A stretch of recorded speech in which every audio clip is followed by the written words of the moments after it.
Welcome back. Right, in August, psilocybin became the first South African company to get certification to manufacture marijuana for sale to consumers around the world. Now, the company also announced its plan to list on the JSE in the second quarter of 2022 as they embark on a path for growth. Manufacturing is certainly underway for export, and I spoke with CEO Gabriel Theron on the company's journey of going to market.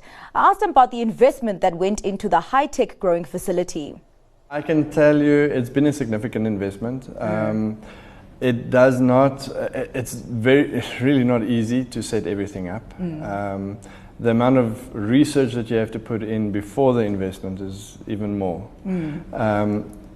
We've been very lucky that we've done our own research. We didn't hire any consultants to help us with anything.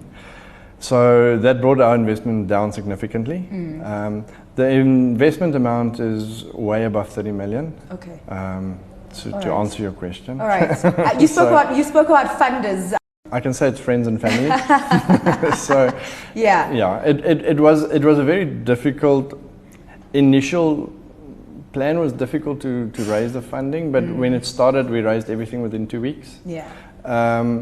The valuation was basically done on potential, if I can call it that, and it was linked to what's been happening globally. So if you look at what global licenses are worth, that's how we positioned ourselves, and we did I believe a very generous offer to our investors. But we did not give away a lot of equity. All right. Yeah. And you are planning to go public. I believe that you are planning to list on the JSE at around second quarter of next year. And, I'm just interested in terms of, because you've said that you want to go beyond cannabis, you want to go into psychedelics and also beyond just that space in the pharmaceutical space. What kind of investment are you looking at? Because, of course, you will be having to expand. And, of course, that also speaks to how much you are looking for in terms of raising money on the JSE.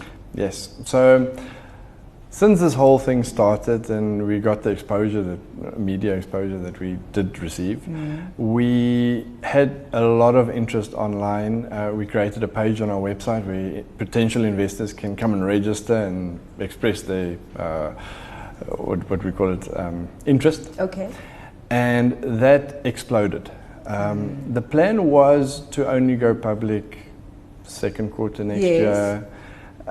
We've brought that forward. Okay. And the only reason why we brought it forward was, one, because of the interest, and two, because the industry that we find ourselves in, and I'm not talking just cannabis industry, and I'll get into that now, is moving very, very fast. And the chance of missing the boat completely is very real if we don't move quickly. So we have brought it forward. It's probably going to be within the next 4 months that we will bring some offering to the JSE. The reason for that would basically be to acquire everything that we need to acquire, and we'll go into detail about that now.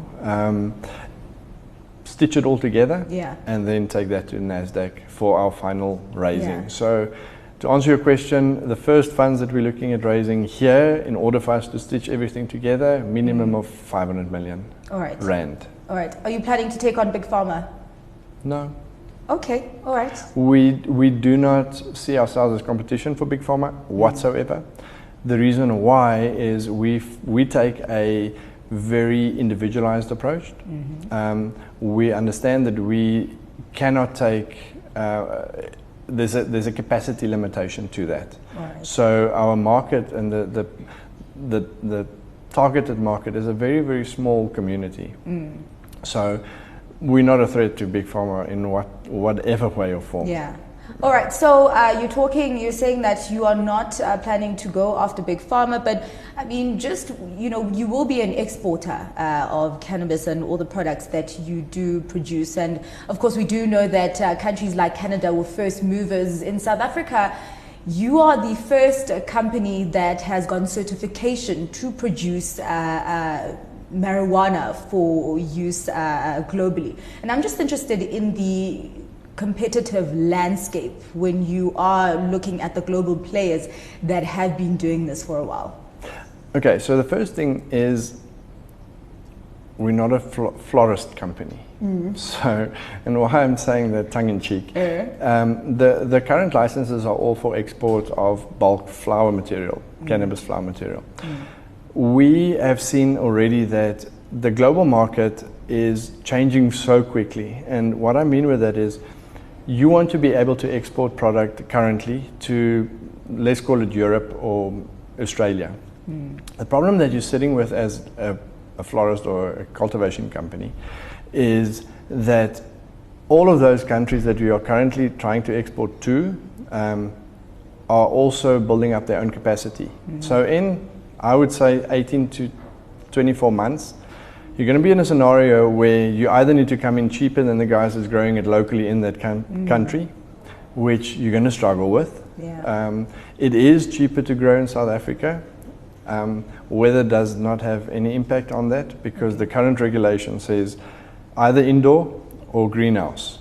Even when you go greenhouse, you still need to add electricity, you still need to add, the power of the sun is only that much. So in order to play in the global market, the only way, and this is what we've decided, is the only way is to have cannabis as one product line and to build a brand. So if you don't have a brand, you're not going to survive the cannabis run. And talking about being competitive, you also mentioned that you still do need electricity. We do know that we have an energy insecurity problem in South Africa and just in Africa in general. And you do still require a lot of electricity. I mean, we're having the government coming out and saying, what their goals are in terms of introducing renewable energy into the country. Are you planning to tap into those renewable energy sources? Currently, for now, if you're talking cannabis and if the plan was to expand our cannabis operation, I would see that as a concern. The size of what we have here, we can sustain with generators and still be profitable. So for us, where we're at now, we would not upgrade, we will not upscale the cannabis side of the business. So I don't see that as a big concern to us right now. Yeah, and when do you plan to start exporting? So we have signed agreements with a Swiss-based company for their contract manufacturing. So that will kick off in December this year. We've also signed with an international brand, American-based brand, and we'll be exporting to Brazil, final product.